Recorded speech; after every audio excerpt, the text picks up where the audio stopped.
are forced to grow up with clouds of inferiority forming every day in their little mental sky. And as we look at this other America, we see it as an arena of blasted hopes and shattered dreams. Many people of various backgrounds live in this other America. Some are Mexican Americans, some are Puerto Ricans, some are Indians, some happen to be from other groups. Millions of them are Appalachian whites. Probably the largest group in this other America in proportion to its size in the population is the American Negro. The American Negro finds himself living in a triple ghetto: a ghetto of race, a ghetto of poverty, a ghetto is to deal with this problem of the two Americas. We are seeking to make America one nation, indivisible, with liberty and justice for all. Now let me say that the struggle for civil rights is a struggle to make these two Americas one America is much more difficult today than it was 5 or 10 years ago. For about a decade or maybe 12 years, we struggled all across the South in glorious struggle to get rid of legal, overt segregation and all of the humiliation that surrounded that system of segregation. In a sense, this was a struggle for decency. We could not go to a lunch counter in so many instances and get a hamburger or a cup of coffee. We could not make use of public accommodations.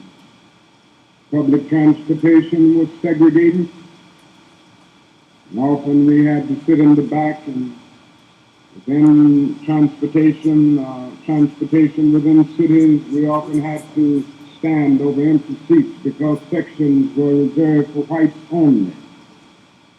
We did not have the right to vote in so many areas of the South. And the struggle was to deal with these problems. Now, certainly they were difficult problems. They were humiliating conditions. By the thousands, we protested these conditions. We made it clear that it was ultimately more honorable to accept jail cell experiences than to accept segregation and humiliation. By the thousands, students and adults decided to sit in at segregated lunch counters to protest conditions there. When they were sitting at those lunch counters, they were in reality standing up for the best in the American dream and seeking to take the whole nation back to those great wells of democracy which were dug deep by the founding fathers in the formulation of the Constitution and the Declaration of Independence. Many things were gained as a result of these years of struggle. In 1964, the Civil Rights Bill came into being after the Birmingham movement, which did a great deal to subpoena the conscience of a large segment of the nation who appeared before the judgment seat of morality on the whole question of civil rights. After the Selma movement in 1965, we were able to get a voting rights bill. And all of these things represented strides. But we must see that the struggle today is much more difficult. It's more difficult today because we are struggling now for genuine equality. It's much easier to integrate a lunch counter than it is to guarantee a livable income and a good solid job. It's much easier to guarantee the right to vote than it is to guarantee the right to live in sanitary, decent housing conditions. It is much easier to integrate a public park than it is to make genuine quality integrated education a reality. And so today we are struggling for something that says we demand genuine equality. Not merely a struggle against extremist behavior toward Negroes. And I'm convinced that many of our people who supported us in the struggle in the South are not willing to go all the way now. I came to see this in a very difficult and painful way in Chicago over the last year where I've lived and worked. Some of the people who came quickly to march with us in Selma and Birmingham were active around Chicago. And I came to see that so many people who supported morally and even financially what we were doing in Birmingham and Selma were really outraged against the extremist behavior of Bull Connor and Jim Clark toward Negroes, rather than believing in genuine equality for Negroes. And I think this is what we've got to see now, and this is what makes the struggle much more difficult. And so as a result of all of this, we see many problems existing today that are growing more difficult. It's something that is often overlooked, but Negroes generally live in worse slums today than 20 or 25 years ago. In the North, schools are more segregated today than they were in 1954. Yeah.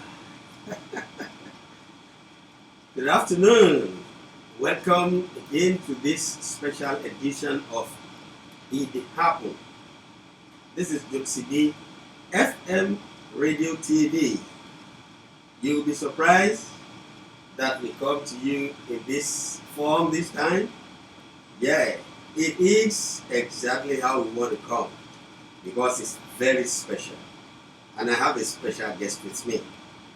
Thank God for bringing us into this occasion today again on this program. We give God the glory. Whatever is going on in the town, we thank God that we have no share in it. It is due to the favor of God.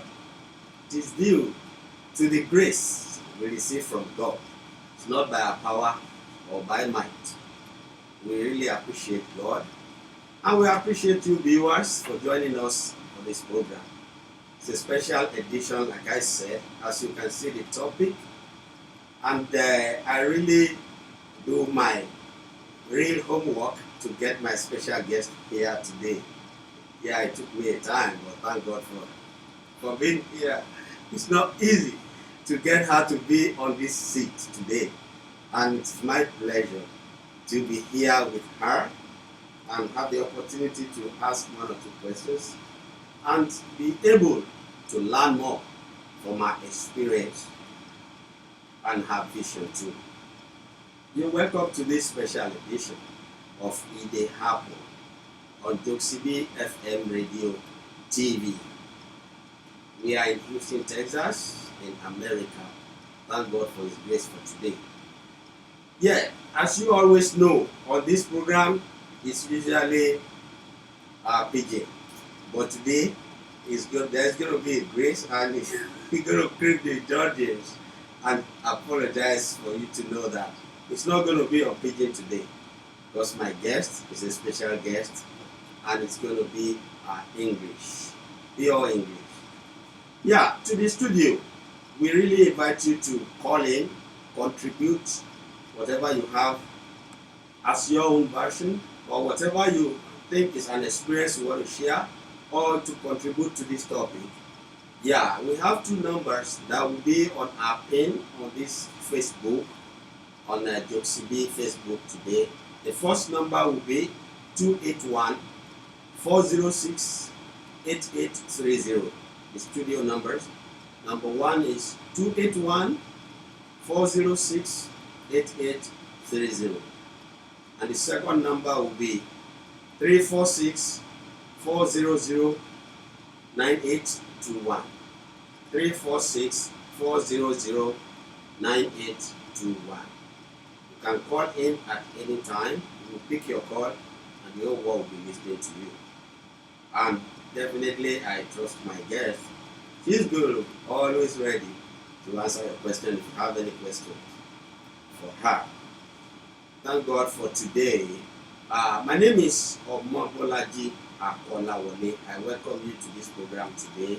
And let me introduce my guest before I even say hello. I know it's really a job for me to get doctor to be on this program. I know.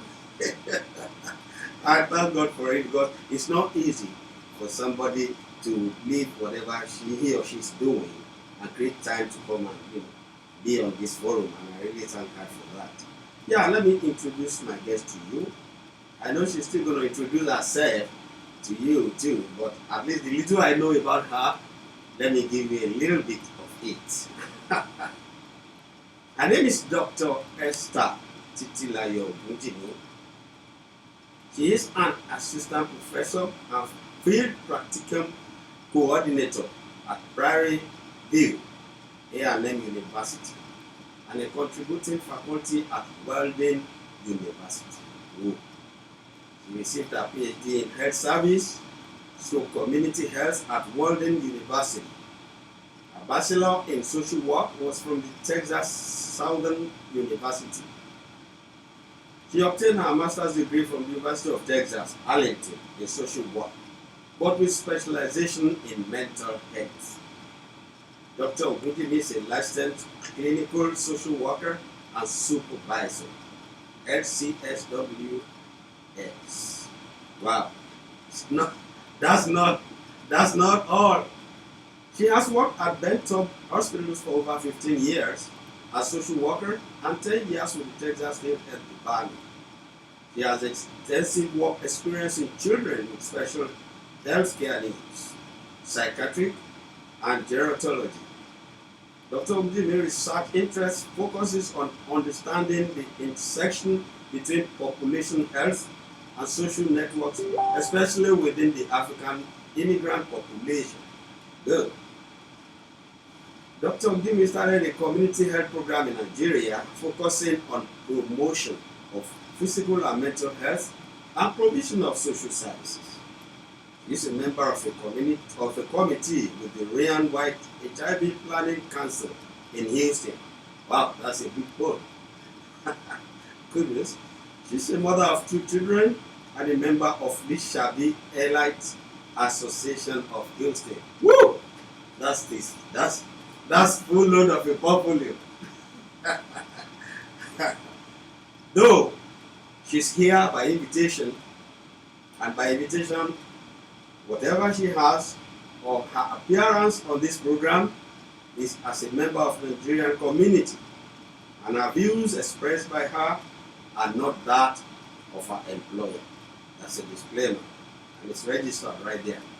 So, without wasting much of your time, my viewers, my listeners, it's my pleasure to introduce to you my guest, Dr. Esther Titilayo Ogunjimi. Welcome to the program today. Thank you very much, Mr. Falabi. It is my pleasure to be here this afternoon, and I thank God for being able to come and talk to our community, and also for me to be able to discuss, the current events that is going on in the United States of America right now. As Mr. Falabi has said before, I'm an assistant professor at Prairie View A&M University, where I teach in the Department of Social Work. During my experience working as a social worker and a mental health counselor, which I have done in various settings in Houston area, I have worked in hospitals, I have worked in the community, going to families' houses, and I have worked with various populations in and around Houston area. So from this knowledge, I will be discussing and I'll be contributing my experience and my knowledge about racism in the United States. Thank you, Mr. Falabi. And thank you, our viewers, Yes. for taking the time to join us on this program today. Yes.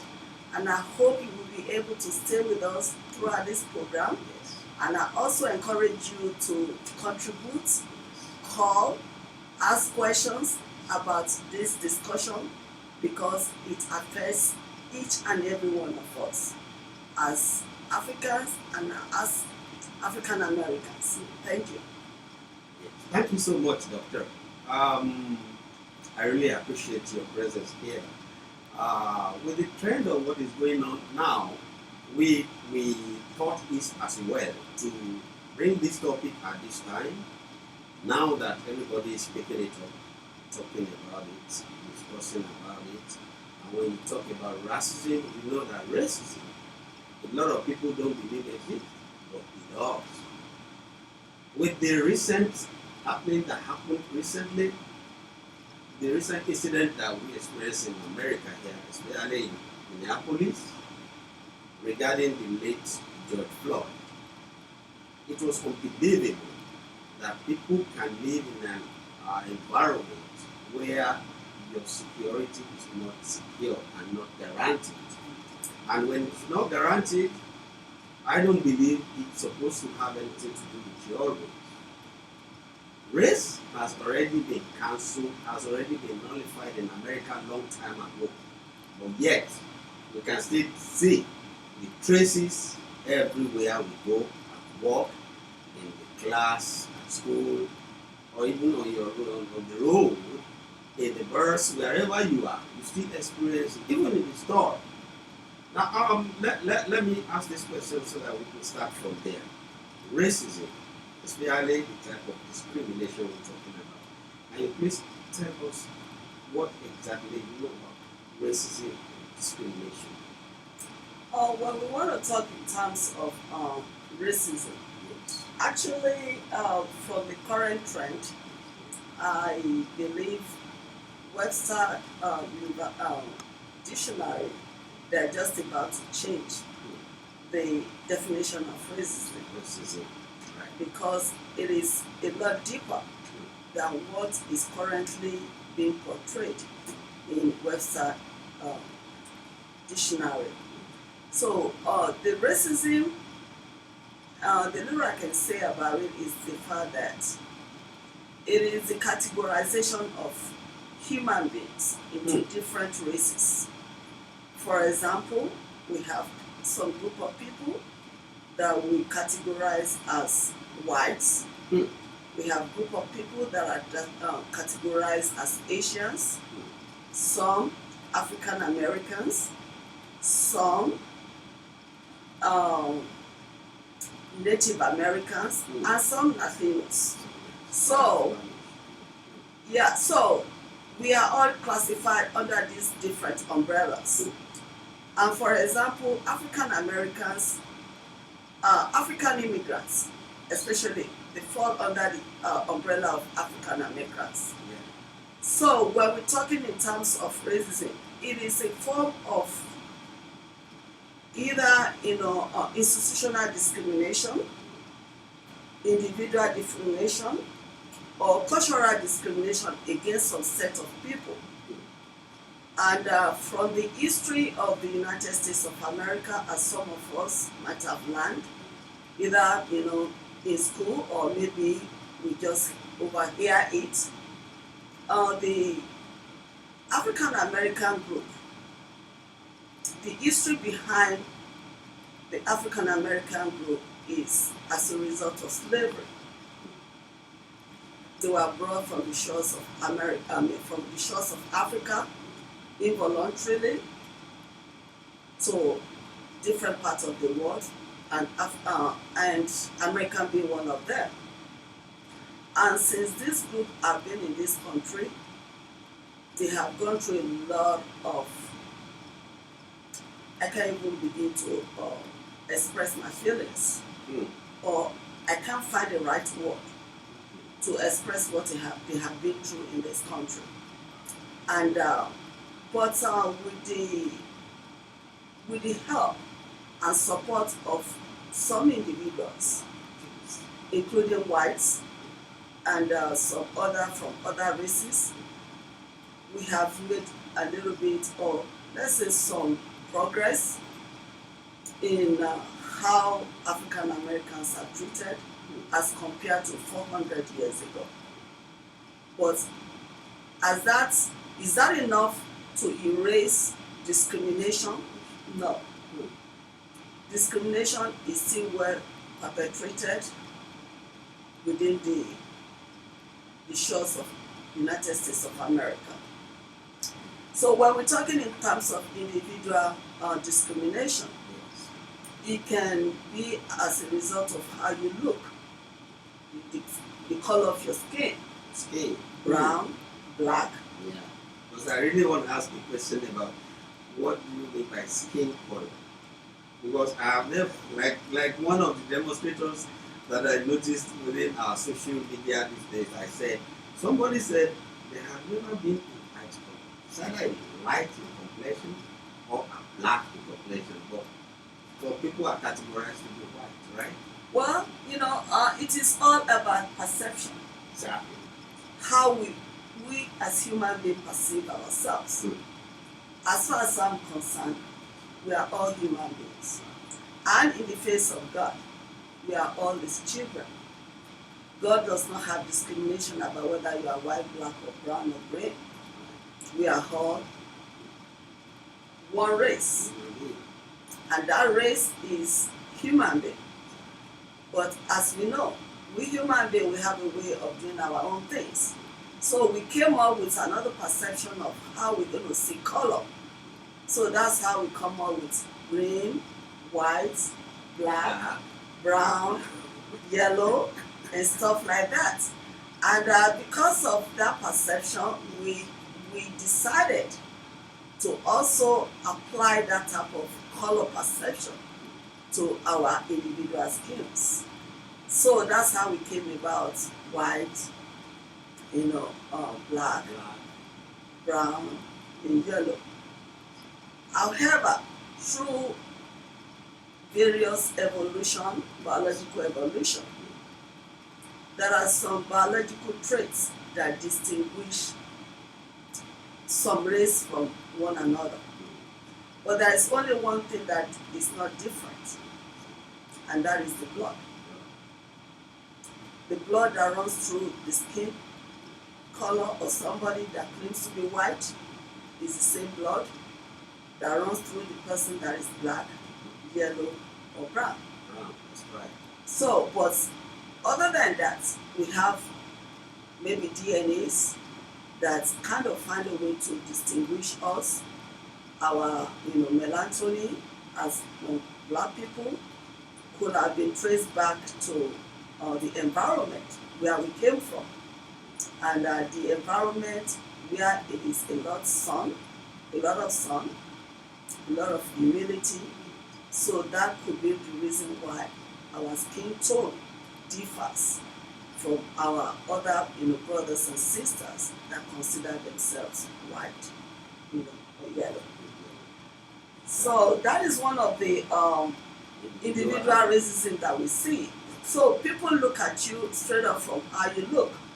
Some people can say, oh, because you look like this, then they can come up with their own belief about who you are without actually knowing who you are, because they have never really had the opportunity to interact with you or to even listen to you, share your experience, share your pain, share your successes, for them to be able to actually decide who you are. So from there we come also into what we call stereotype. So the stereotype aspect of it is whereby we have certain belief about certain group of people. Oh, all blacks are this. Oh, all whites are this. Oh, all yellow are that. Those are all stereotypes. Some of them are really not based on reality or truth. That's for individual discriminations. That's All right, now we move a little further to the institutional racism.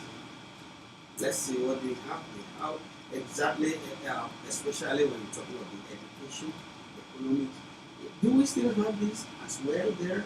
We have discrimination as well in these aspects of our life. Oh yes, it is very much alive, and it is part and parcel of what we live with. We sleep with it, we eat with it. Certain group of people, especially the African American group and the brown population, they are the ones that can tell you what this means, because they are the ones that are actually affected by what we call institutional racism. So when, for example, let me give a typical example. I live in Houston, Texas, and we have several school districts within Houston, Texas. If you go to Sienna and Plantation, which is supposed to be an upper class community, if you go to a typical classroom in that place, you will see computers, high-tech, availability of books, and several type of support. The building as well, when you look at the building, it's modern day building, all facility in there. However, when you go to another part of Houston, let's say the inner city area, where we call, or let me use a good example, the Northeast School District, where I have had the opportunity to have worked there briefly as a student. You will see the state of the building, the classroom building. You will see the state of their library, if they have any at all. You may not even come across computers for the students to use. So, but why is that? This is the reason why. School districts are funded by grants from the state government, and also by homeowners tax. So let's say, for example, I live in Sienna Plantation. The property tax in that area will be much higher because of the value of the buildings or the properties. So the more money they will be able to contribute into their school district. So that means that school district will be able to afford a lot of amenities for their students. However, when you go to the inner city area, maybe due to lower property value, the money that will be coming out of that property value into the school district cost will not be as much as the one that you can find in the upper class community. So the students that are in the inner city area may end up not having quality education. So if you compare the type of education that a student from inner city area will have to that of the maybe Katy HISD, it will not be the same. So that means the two students coming from two different areas. school districts, they are not starting on the same playing field. So how do you expect both of them to give the same results? So that is a discrimination right there. So now we go to the economic discrimination. When you have poor educational outcome, there is a tendency that you will end up also with poor employment, low income employment. So with low income employment, your generation or your children that come before you may not be able to even actually get out of poverty. It's a lot difficult to be able to maintain one bedroom apartment for somebody working at McDonald's or Burger King. Such person have to work 2-3 jobs just to be able to keep a roof over themselves. So in that area, because of income disparity, the differences in income, you will find that the life outcome for such family will be different from the one that has more resources at their disposal. Resources is what we call income. Nice housing, good education. They can afford to even put their children in private schools. But somebody that is struggling to pay their rent of 1-bedroom apartment and maybe limited to a community or a school district whereby the educational system is not as great as that of people living in upper class areas, the outcome for the children will not be as great as well. So that is another aspect that you find that discrimination do affect African Americans. So now let me talk about health. So there is poor health outcome for African Americans and people of brown color in general. And I will give you a good example from COVID-19. We all listen, we all hear the news about the impact of COVID-19 on the African Americans and the people of color. Why is that? This is one of the reasons why. It is the people of color that work low income jobs. They are the ones that work low income jobs that does not give them the opportunity to be able to afford treatment, medical insurance, even medications. So let's say, for example, I have high blood pressure and I'm struggling to pay for my house rent. Which one will I choose between my medication or my house rent? With your rent, then you can take care of your health. If there is enough left. You see what I'm saying? So let's say, for example, the doctor prescribed a medication for me and says, take these 3 pills. Take these pills 3 times a day. But because I have limited income, I will tend to take it 1 time a day. Because that's all I can afford. My money can afford. So, and that will continue to result in poor outcome for me. So, and those are one of the areas where people of color, people of low income, African Americans do suffer. So, health-wise, let me take it a step further. If you go to even to the hospitals or you go to clinics, who are the people that you will see them?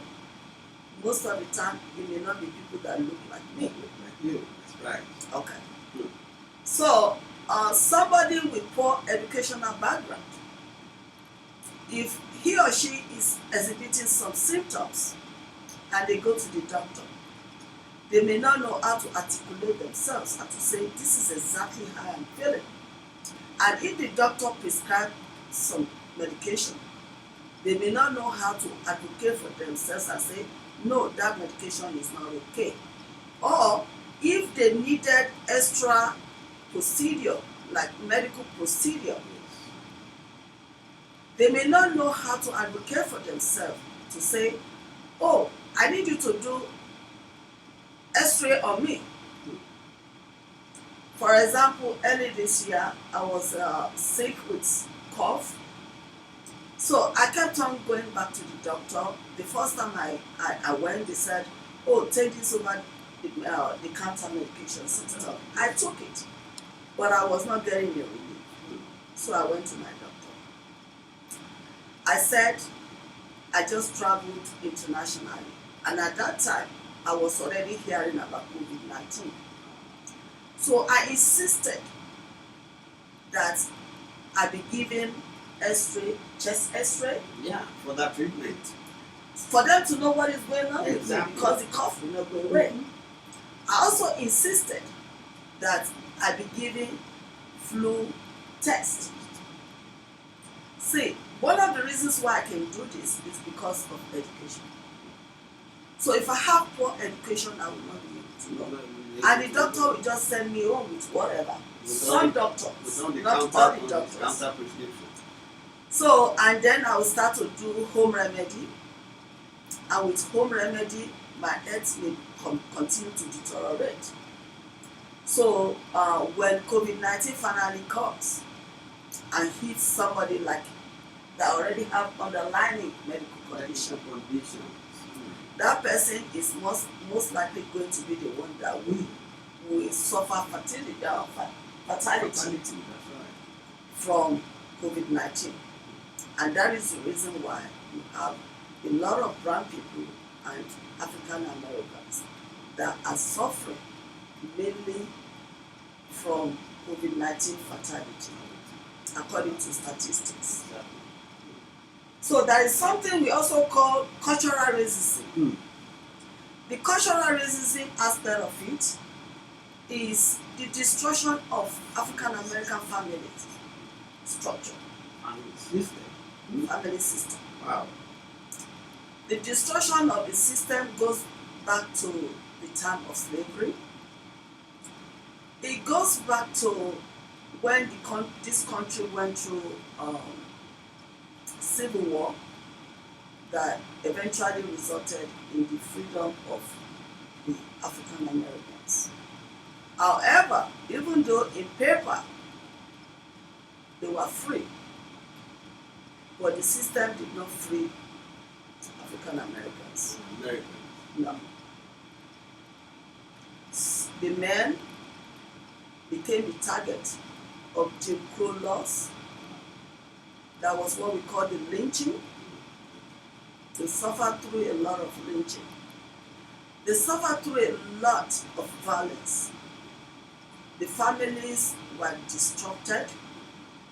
Fathers running away from home or being killed, afraid of their lives or being killed. Mothers now left to be the breadwinner. So that destroyed the family structure.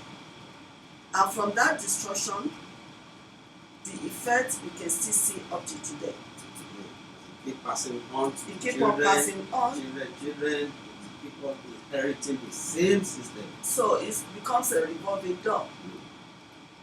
Incarceration, poverty, single parenthood, we find it in our community. That's it. Thank you so much, Doctor. I really appreciate your exposition on all those topics, because to a lot of people, when you are telling them discrimination, some people still believe if it is not a thing you can not afford, don't go for it. But when discrimination comes in, even when you can afford it, you still don't have access to it because of selection systems. When you are not selected, you can't force yourself in there. No. And mere looking at you, they already determine what they really want to give you or how they really want to treat you. And that is why a lot of people are even living in fear and in panic every time, everywhere. And you wonder, are we still the same citizen on the same soil of the same country, where people discriminate whether no color or religion or culture and all like that? Doctor, let's go to one important thing, then I think under that particular institution, justice system. You have this information about the justice system here? Yes. It's a big one. Wow.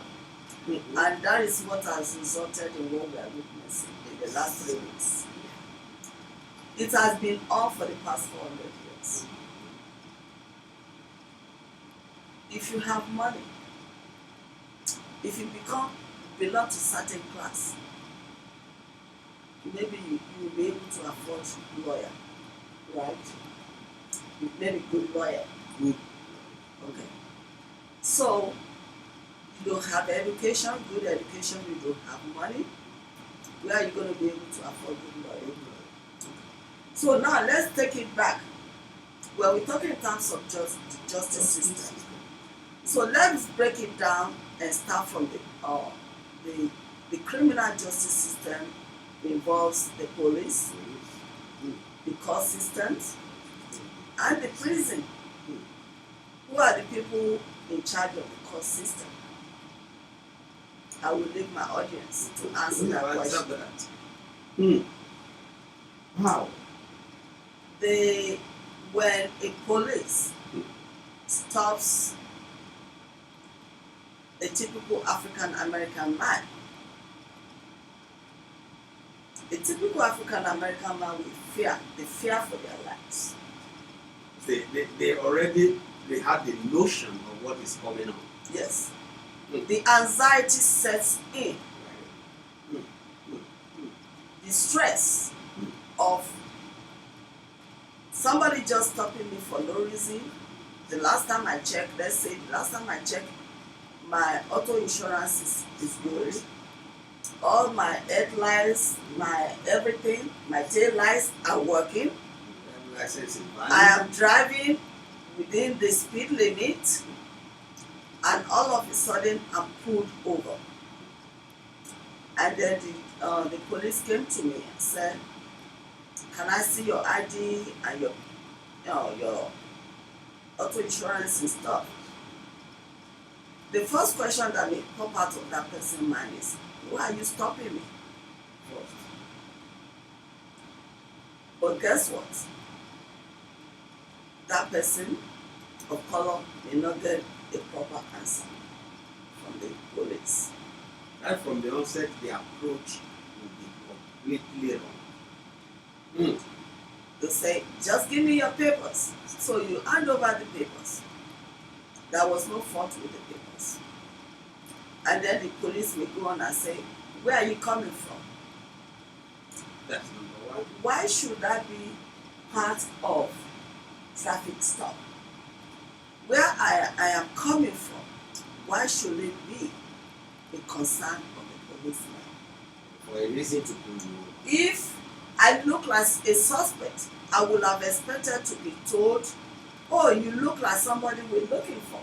Upright, right? But then I'm not told that. But then the police goes from, "Where are you coming from? Where do you work? Where are you going?" The antenna is set up instantly for, "Here, this is danger." And then the person, the black man, starts to get angry. Because anger is normal human nature. Every one of us, if we see something that makes us feel angry, we will show some emotions, right? So when the person being pulled over now start asking you, "Why are you pulling me over, blah, blah, blah." Before you know it, the policeman, I'm not saying this applies to all policemen. No. There are very good policemen out there. The policeman can stop you and say, "Oh, you are resisting arrest." Before you know it, it escalates into violence. And as we all can see from the video and the audio of what killed George Floyd, I will also leave my audience to be the judge of that. Thank you, Doctor. I have the video right here, and I'm going to show it to our audience, to our viewers. You can make a comment. We're going to read it from here. We have a lot of our fans, a lot of our viewers sending comments in already. As you are joining us, we really appreciate your time for joining this program. I have Eziaku Okoro here say, good job, my people. And Henry George, I can see you are here. Thanks for joining us. Then Honorable Happiness is watching. Thank you so much. We have Sharon Omalade. Omalade Alafia is here as well. We have some other people. He say, good job. Henry George say, you are welcome, man. Thank you, Pastor. Omalade Alafia say, thank you so much for this topic. It's very important to us here. Yeah, Tinu Oluboji said, you welcome, Doc. Thank you. Ajike Joto, welcome to this program. Olajumoke Olonishola Shopiton said, good evening.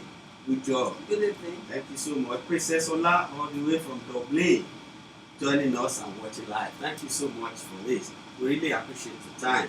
And thank you so much, Doctor. Let me quickly, according to the point where you are right now, let me throw this video to the screen for our viewers to see this. Because when everybody start asking, how did this start? How did this come to be? Or what led to this? Let me show you this video real quick. And as soon as the video is done, we will be right back. You can judge yourself, judge it from what you see, and see if what we are saying is true or not. But we will be right back. Just a minute. Yes, bro. I am from Minneapolis. Okay, bro, you call, you think that's okay? Check his pulse. Check his right Child, pulse check his now. pulse. Get back in the Check. The man ain't moved yet, bro. The man ain't moved yet, bro. Where? Minneapolis. Okay. Bro, you're a bum, bro. You're a bum, bro. You're Check his definitely pulse a right bum, now. bro. Tell me what it is. Tell me what his pulse is right now. Check Swear the to God. pulse. Bro, he has not moved not one time. He's bro. off. He's off track right now. He's But probably bro, OD. go back in the store, bro. You don't understand. No, bro. I'm the reason. Okay, that's cool. Go back in the store, bro. Go back in the store, bro. He's not fucking I see moving. that. I see that, bro. I'm trying to help y'all out. Bro, you don't need to help me out, bro. I know your parents. I know everybody that owns the store. You don't need to help me the fuck out, bro. He's not fucking moving right now, bro. I just saw that, man. Bro, he was just moving when I walked up here. And I know. Then that Bro, they did that to you him. just They did got that out. to You him. just got back out here, bro. I've been watching it the bro, whole time. You just from the got camera. back out here, bro. You guys right now. Bro, he doesn't have it, bro. He's not fucking moving. No, did they fucking kill him, bro? Bro, They bro, just killed him what or is you, something. 1087, bro? You're a Oh bum, my bro. Or God, bro. 987, bro? You're a bum. was just First thing you alive. want to grab is your mace because you scared, bro. Scared of fucking minorities, you fucking bum, bro. Get the fuck off him. Like, What you doing? bro, 3 minutes, bro. He's not fucking moving. I know him. Bro, oh my. No, see that he's Bro, he's not even fucking moving. Get off of his fucking neck, bro. like, Get off of his neck. still on him, bro. Yes, look at Get that, back on bro. the street. Are you serious? Bro, are you serious? And you gonna keep your thing on your neck? Yeah, I bet you. Bro, it's, Don't fucking touch him. bro, I barely touch me like that, dude. I swear I'll slap the fuck out of both of I y'all. didn't want to call the ambulance. Bro, he's just gonna let him keep his hand on his neck, bro? You're a bitch, bro. Tao, you gonna let him keep that like that? You gonna let him kill that man in front of you, bro? Huh? Huh? Like what? Bro, he's not even fucking moving right now, bro. He's not even fucking moving. This is Bro, what it is. We gotta deal with this shit. bro, They're not gonna help us, bro. Right, he black. They bro, don't care. 987, you're If it bum, ain't they bro. people, they don't care, bro. You gonna just sit there with your knee on his neck, bro? You a real man for that, bro. He ain't handcuffed, Look at him. bro. Just You a listen. real man, bro. Listen, I'm You a a real man, bro. first I trained responder with from these Minneapolis. dumbass The fact that you guys aren't checking his pulse and doing compressions if he needs that, you guys are on Oh another my level. God, bro. And then he just gonna Okay. throw him They up just there like dragging that, him bro. like, come Yeah, on and now. I have your name tag, bitch. That's not very professional. It don't matter. So what? Freedom of speech. Freedom of speech, bro. Back on the street. Don't touch him. Don't touch I got me. this all on camera. Watch out. Don't touch me. Don't touch You me. touched him. You went to him. So shut Don't up. touch me, bro. You went to him. Y'all always trying to start Bro, don't something. ever touch. Welcome back from that video. Doctor, can we just have like a moment of silence?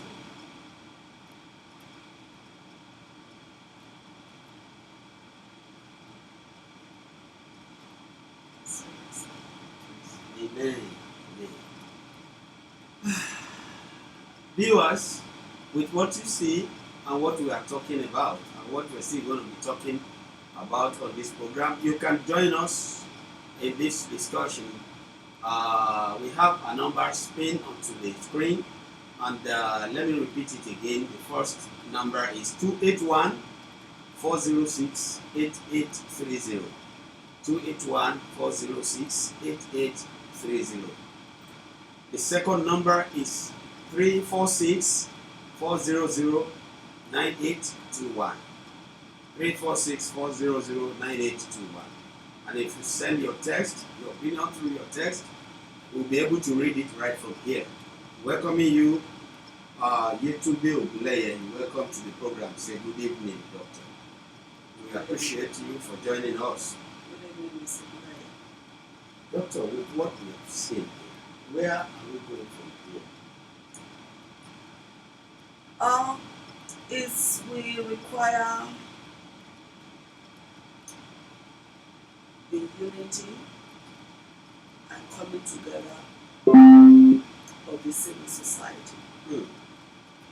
And as we can see right now, it is already happening. I'm very proud of what different groups and people have been able to do in the last 3 weeks. I'm very proud to see on the street of the United States of America, both black and white on the street, carrying Black Lives Matters placard. That is something that I never knew I would be able to see. And when I sat down watching some of those protests, the number of white-skinned people in that protest outnumber that of black people. So that gives me hope that there is hope for us. There is hope for this country.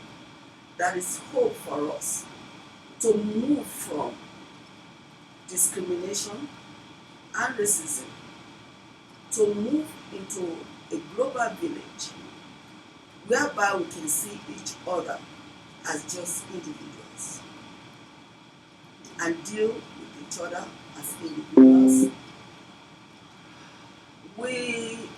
Some school of thought tend to have this stereotype that African Americans are violent. I don't believe so. And this is the reason why. If you go back to the history that I've given you at the beginning of this segment, the family is destroyed. A child watches her mother or her mother being shot dead, raped, lynched, and then this child is left with what we call post-traumatic syndrome, PTSD, and also depression. That child relieves that violence all the time. So let's not take it a step forward. That child is now a grown-up man driving on the street, and then a policeman stops that child. The PTSD sets in. The experience of violence that person has witnessed as a child, we have the flashback. And then there is something we call the flight and run syndrome. When you see that you are in danger, something sets up. It's a natural instinct for human being. Flight and fight, that's what we call it. Flight or fight. So now you cannot fight. I mean, you cannot run. What comes in? Fight. The struggle. Because you want to get away from that environment. We have seen videos of black men running away from the police and yet still being gunned down from the back. shut down from the head. So the symptoms of depression is suffered by most of the family members of this person when they look at these videos, or they don't even get, some of them don't get enough explanation from the police as to the reason why this person is shot. When you go into the prison system, African Americans are more represented in the number of people that are incarcerated for the same offense. If I'm looking like brown or black, I may get 25 years in prison. I even saw a post about 3 days ago where the same incident, the same record, the same offense, the same everything, give one single judge give different sentences. Yes. Because where one has 25 years, another has 2 years for the same everything.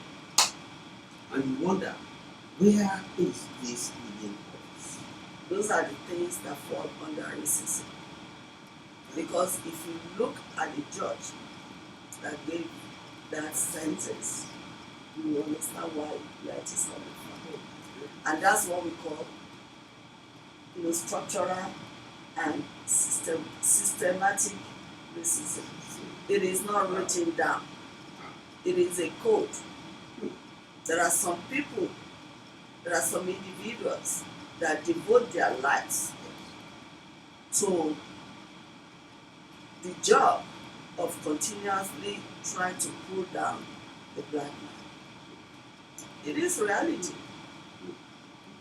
And every day the kids. It's a reality, and it is something that when you have a black boy, it is so sad that when you have a child that is black and it's a son. When I first came to this, let's quickly put this call for one of our viewers. Hello, good evening. Yeah, good evening, sir. Yes, sir. You're welcome to this program today. How may we meet you? Yes, my name is George Henry, and I really want to comment the guest, Dr. I can't remember her name, but Dr. Ogunjimi. Presentation at the beginning of this program. I was following analytical details. She was opening the chapter and doing the thorough research dispensing of the subject matter line by line. Good job to you, man. thank you, sir. Yes, and I like your articulative analysis. Your analysis is well articulated. Like that. That's doctor for you. Yes. So, I want to bring it out from the court system. Looking at it, Yes. the court system in the United States of America, not only the United States of America, court system of many Western countries is not meant for their citizens. It's actually meant for the black.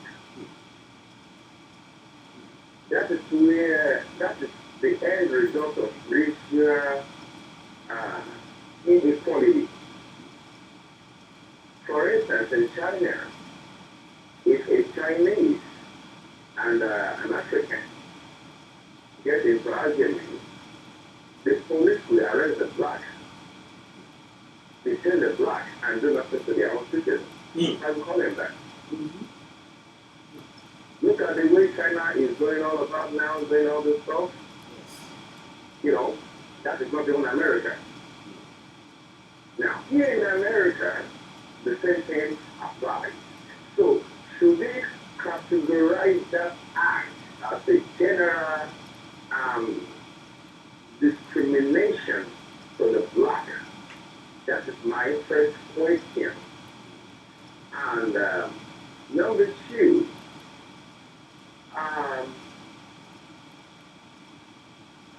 before we go into the global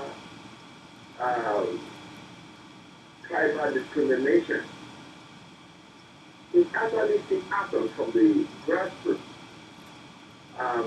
During my dissertation last year, I was making a research on slavery back in the 18th.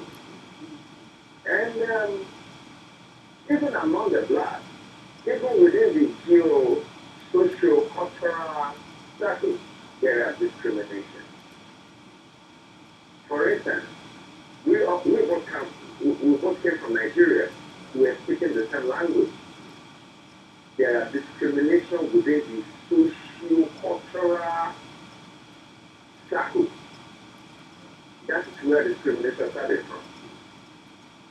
You are speaking Yoruba, I'm speaking Yoruba, but you want me to understand that your own part of Yoruba speaking is superior to my own Yoruba speaking circle. Excuse me. Now, we both came from Nigeria. You are Yoruba, I am an Hausa man, and, you want me to believe that, oh, no, the Yoruba man is superior to this. That is discrimination over there. You want to favor a fellow Yoruba man in your office, right here in America, or because I'm an Igbo man, you don't want to have anything to do with me. That is part of it. If we are doing it at the grassroots level, well then, if we have enough blame on those people whom we have come to stop with, which are the Westerners. So, if yes, or if no, what can we do to the local or the grassroots socio-cultural differences that's actually been the base of what we are going through from time immemorial? Those are my two questions. Thank you, Dr. Henry, for your question. We all know, and it is a common knowledge that black people are not favored all over the world. Wherever you find yourself as a black person, you will experience discrimination.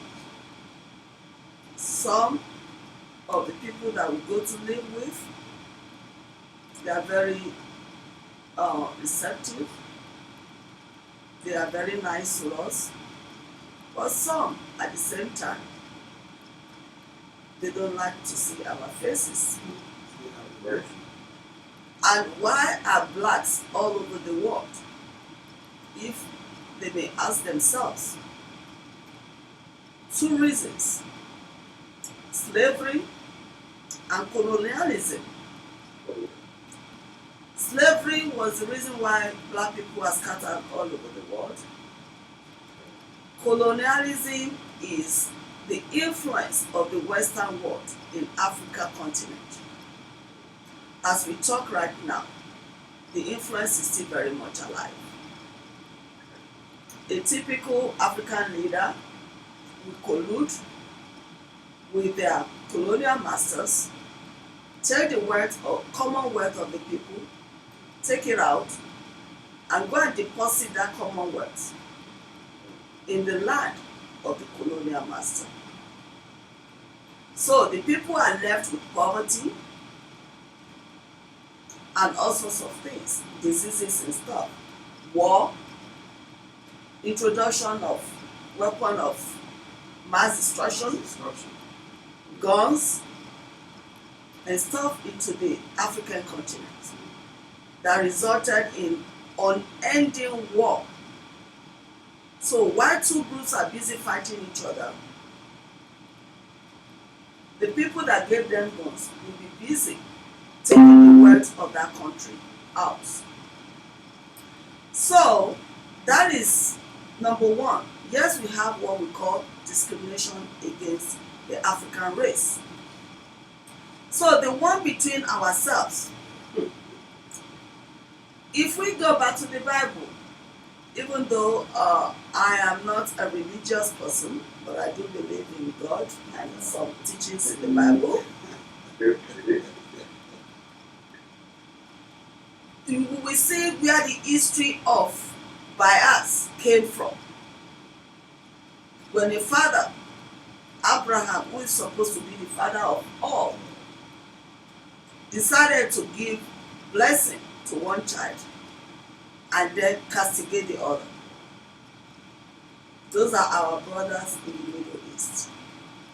And we all know what is going on between us and them right now. So that seed has been sown from time memorial in communities, in ethnic groups, in the bigger, global world. Does it make it right? No, it is not right. Until we start to see each other as each other's keeper. Be your brother's keeper. Until we start to see each other as the keeper of the next person, we may not be able to really enjoy ourselves, enjoy our relationship with each other. So there is nobody that is more superior than the other. That is what we call xenophobia. With xenophobia, some people think that they are better than the other. It is a natural human instinct. Honestly, it is a natural human instinct. And I will also say it's not even a natural human instinct. Because let me give you another analogy. When a child is born into the world, that child is born naked, with no culture, with no biases. Who are the people that teaches that child when that child is born into the world? The parents, right? So the first agents of socialization are the parents, and then the family, and then the school, and then the church, mosque, school, hospital, doctors. So whatever that child gets from those people that is surrounding him or her is what that child will become. We are the one that raises monsters. God did not create anybody to be evil or discriminate against the other person. It is a learned behavior. A behavior that is learned from the adults. But I am so happy, and I said, what I have seen in the last 3 weeks gave me hope that the younger generation, they are moving away from that mindset. A lot of them are moving away from that mindset. They are beginning to see each other as one global family.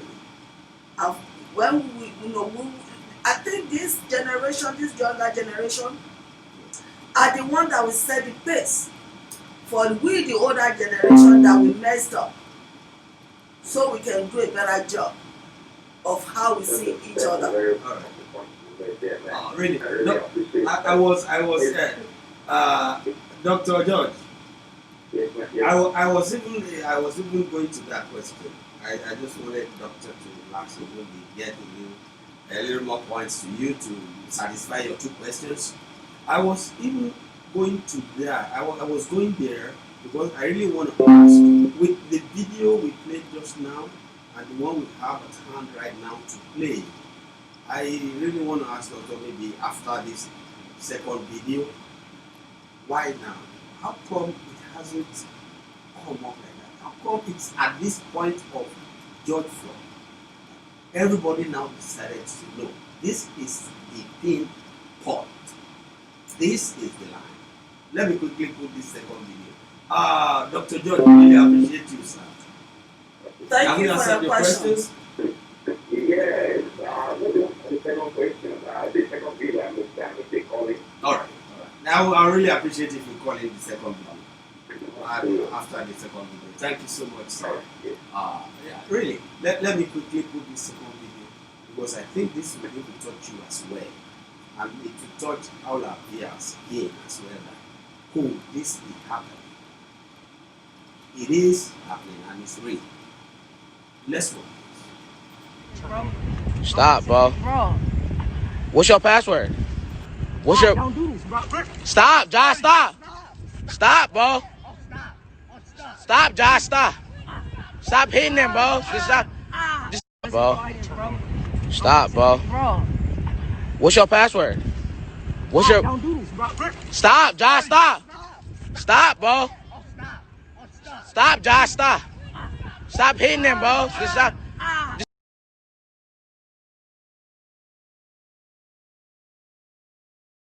Studio, let's we really need to stop.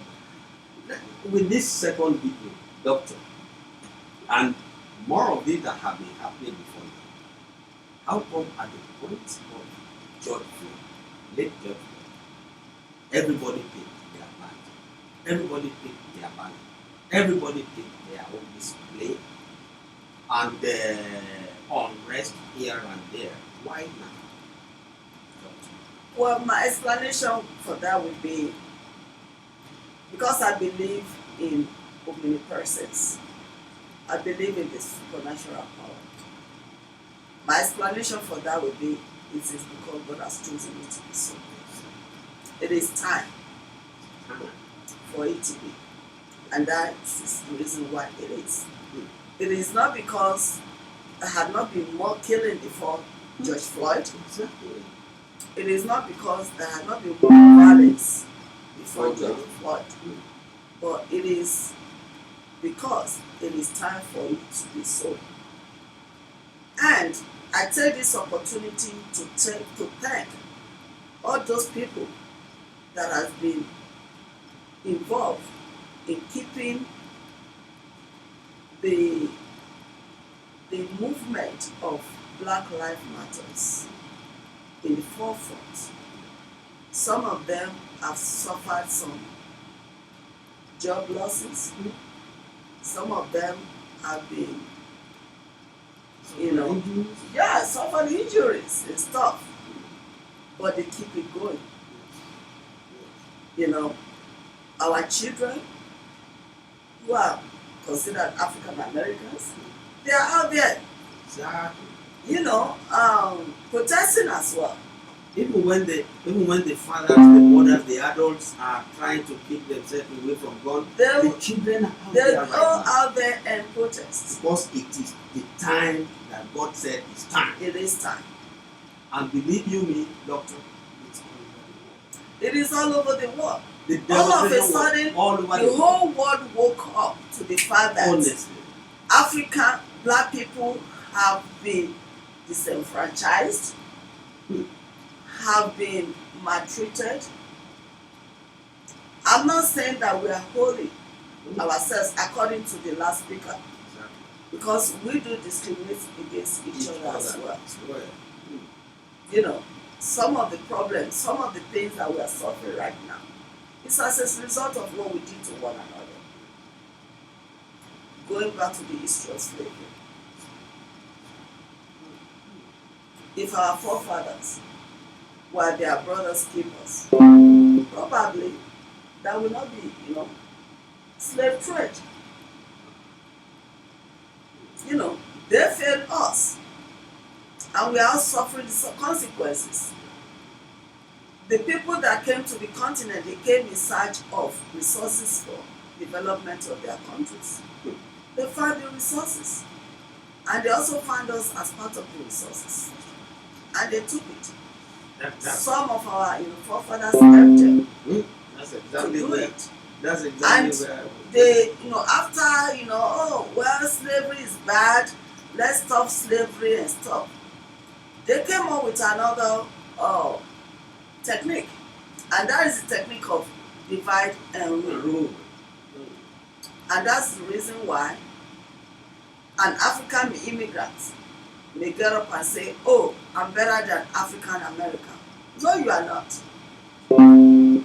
You are not. And that is the reason why African immigrants may not want to have anything to do. I mean, African American may not want to have anything to do with African immigrants because they have pictured, they have shared, they have educated us to hate one another. So we need to move from that. With what is going on now, we need to move from that and embrace our sisters and brothers. We are all one. Because I was thinking that even bringing black men over here as slaves, they still use them to develop their own.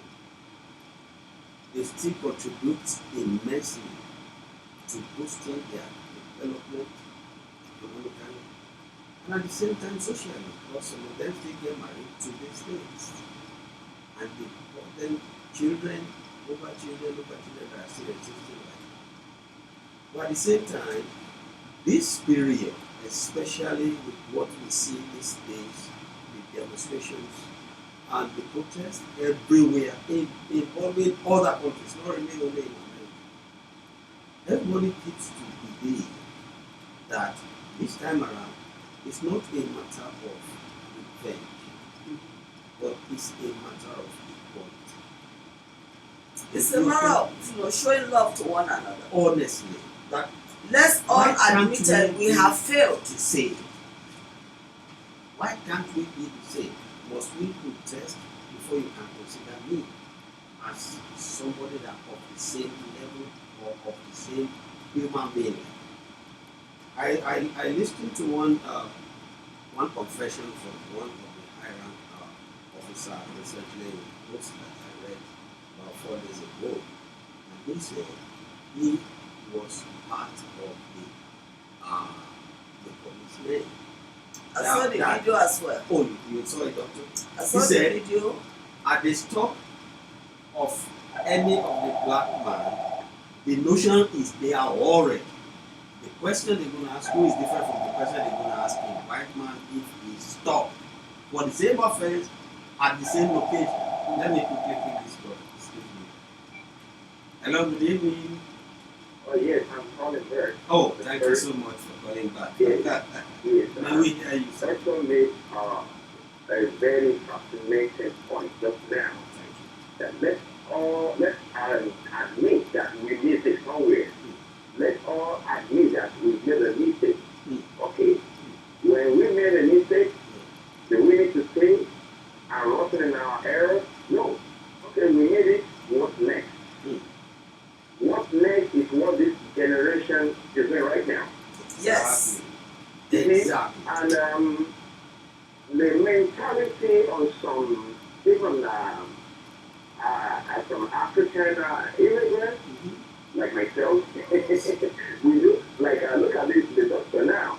If this doctor is a consultant, and there is another white skin consultant that did not even know what this doctor knows. This black doctor knows. Some of us who are even black, we prefer to, patronize the white skin doctor that knew less. Why? Why? So we need to develop that trust. Yes, we've got it wrong before now. Yes, we are not all the same. Yes, a lot has happened in the past. What can we do to improve the things? In this dispensation, we have a lot of immigrants who are professionals. We have space and surgeons. For instance, in America, look at the number of surgeons who are from Nigeria. Yes. Both male and female. Look at many professors of medicine. They are doing good. Black all over the world, we are doing good. So let's patronize ourselves. Let's remove the socio-cultural differences. Let's remove the racial discrimination and all this stuff. Then the black community, supporting one another, enhancing one another. Some people who have a black, maybe a black is the owner of a particular store, and it's side by side with a white person's store. It's almost shown up the black shirt and patronize the white. Why? Even when it's more expensive. Even more expensive. You know, so something is it's like power is trying to change hands now. Yes. So we all need to be on the same page to make this work. Yes. Some black are still kicking against what is going on. This is revolution. I'm telling you. It is. Revolution. So for us to be successful in this revolution, and let me name a new dispensation revolution. You see, in this new dispensation revolution, it requires the support of all black. All black. Then we will see that we are really fitting into where we need to be. And that requires the effort of me and you and everyone. So I really, you see, Doctor, you are really hitting the nail on the head. And I really appreciate your articulated analysis. I appreciate it so much. Thank you very much. That's my little thought that I want to chip in. Thank you. I really agree with you 100%, if not 200%, for what you have said. We need to have what we call inner reflection. Oh, yes. What have you contributed to the state of being of a black race all over the world? You know, that is what we call charity starts from home, right? Yes. So let's start from home. Let's start to show love to one another from home. Let's start to stop seeing each other as a tribe. This one belongs to this tribe, that one belongs to that tribe, this one speaks this language, that one speaks that language. The reason why God have all of us speaking various languages is up to Him to tell us why. But guess what? We all came through the same channel, right? I'm yet to see somebody that was manufactured without a male sperm. Yeah, you know, you can take the sperm and go and grow the sperm in the womb of the woman. But it still has to go through the womb of a woman. So we all came through the same channel. So let's see one another as one. Something happened, I'm sorry, something happened like that should be about 8 years now. And this black boy, I think he should be around 14 or 15 then. The boy took right in my front and said, "Where are you from?" I said, "I'm from Africa." "What are you doing here?" A black boy asking me, a black man, to say that question. So I looked at him, I asked him the same question, "What are you doing here?" He said, "I'm here." I said, "I'm here too." That's a good one. That's a good one. So imagine what the parents would have put in his memory. That was how the child was socialized. You know, I told you about, who are the first agents of socialization? The parents. Oh, yes. So Yes. the child was socialized to believe, to think like that. So now, I'm glad for this newer generation. They will do a better job than us. Yes. We failed. But this newer generation, they are not really, most of them are not seeing black and white. They are just seeing themselves as one. As one, honestly. And they have displayed it in the last 3 weeks. Yes. Yes. Which gave me a whole lot of hope. Honestly. Yeah, I'm going to show another video now that would support what the doctor has just told you.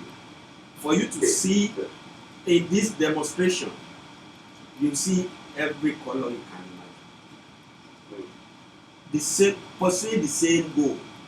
Just making their voice heard. Just want to be sure that somebody is listening and somebody is watching. Thank you so much, Dr. George. I believe there's another call coming in right now. Okay. He's going to call back. Just, Okay, bye-bye. all right, thank you so much. Let me put in this third video for us to see that the generation we have right now, the youths these days, they don't see any differences with them. they believe they are one, and they are ready to pursue that goal. Like what the doctor had just said, that we fail, but they are picking it up from there. That's why I asked that question, that why now? Why because of George Floyd, or is it because of what they have been nursing and waiting for the right time to shoot it out? And I could see it, that on this video, everybody will see what I'm talking about. Let's quickly watch this. Stop, bro.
In the struggle of the youths, how they encourage themselves, and to tell us that the youth we have right now, they don't consider any race.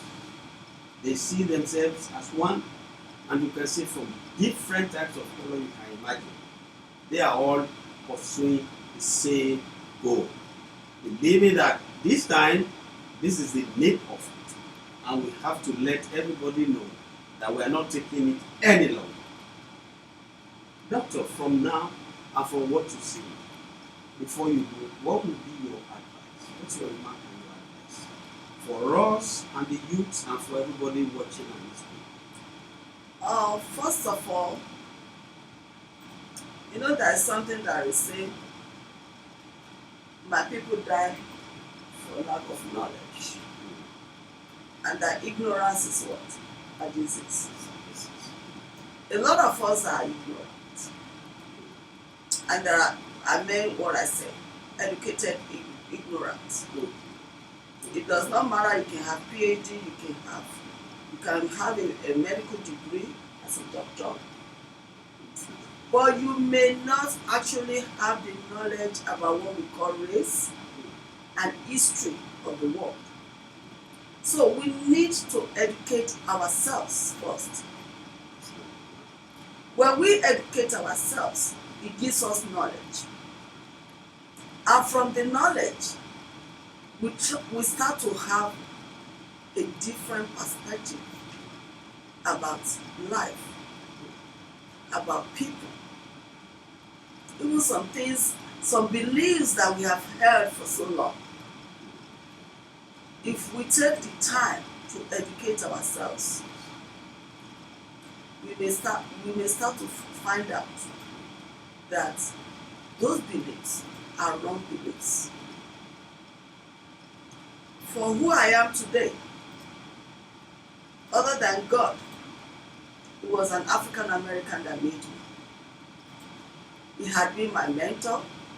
He had been there for me ever since we met on a professional level.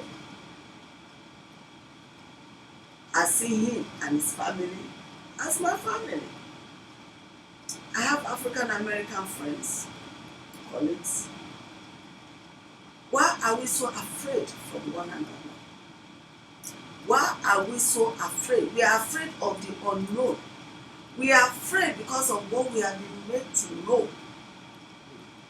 Even when our own brothers offend us, in my language, they will say,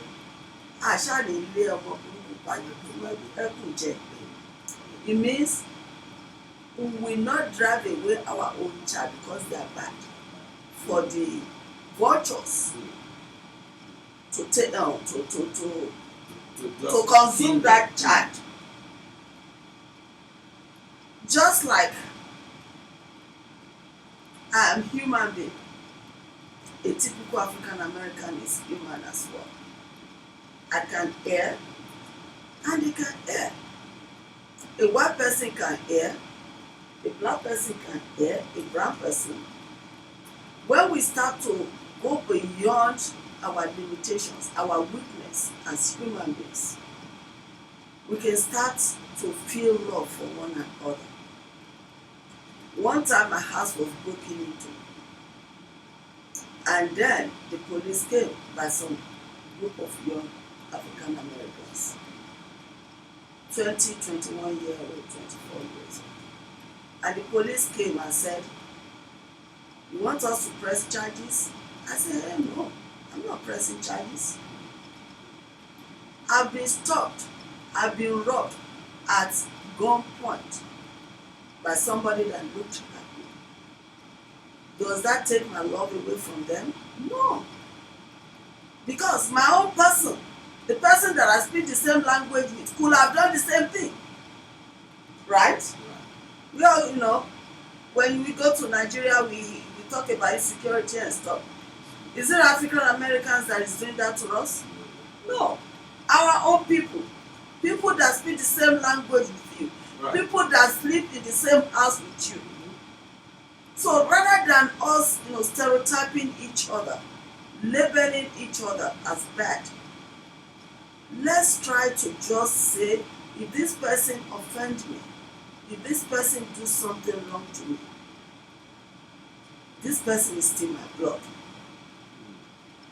Therefore, I will not drive this person away for the vultures to consume this person.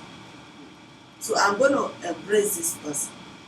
This person may not know any better either. So it takes a lot of work, a lot of time for us to get to that level whereby we will start to see ourselves as one global family. I really appreciate your coming today and your responses, and I believe our viewers too really enjoyed it, because whether we like it or not, you can't hold Doctor here for the whole day.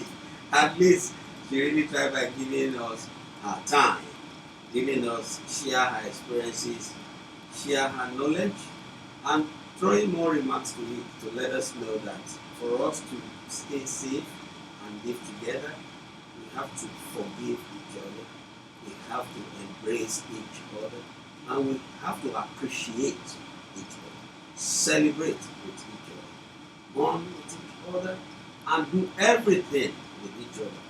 That is where our own environment will belong to us. I will not be an alien where we are. Because a lot of people don't believe it. They believe you are here, you are an alien forever. Wherever you are, it's your community and can be yours. As much as you embrace people that are around you and they have the same faith and the same strength to embrace you. Like what the doctor has said, your source of faith and your source of strength are different. One is faith and the other one is family. And I really appreciate it. Thank you so much. Thank you. We really appreciate you. We appreciate your time. And I appreciate all our viewers too, those that are leaving comments. I can see a lot of comments there. Henry George, she said that the video we showed was pathetic.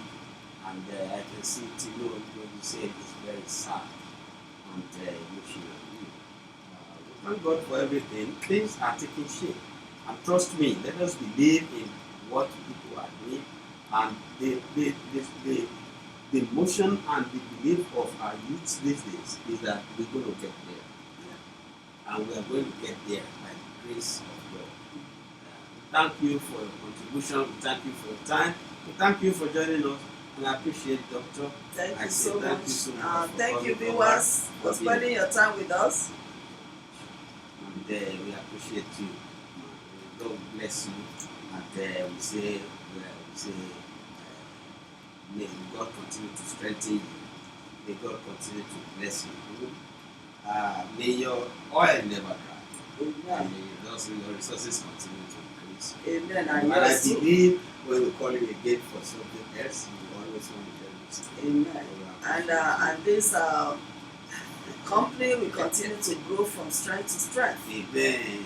It will become a big organization, whereby we will continue to touch a lot of people's hearts in the community and across the world. Amen. Thank you so much. Thank you. I appreciate you. All right. We hope to see you again on this program next week on this same station, same channel, Jokesibi FM Radio TV. As we appreciate you, my name is Omapolaji Akolawole. I hope to see you next week for on another topic and could be on another discussion, probably with another guest. Stay safe, stay blessed, still keep the social distancing. Like you can see, the doctor will not play with it, and I know she will never play with it too. At this time, stay safe and God bless you. We say thank you so much and have a good night.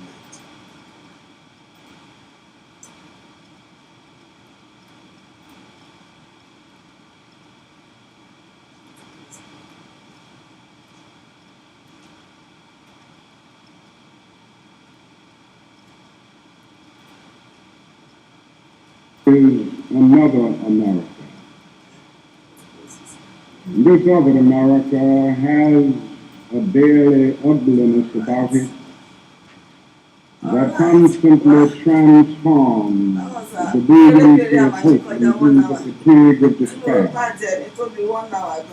In this America, millions of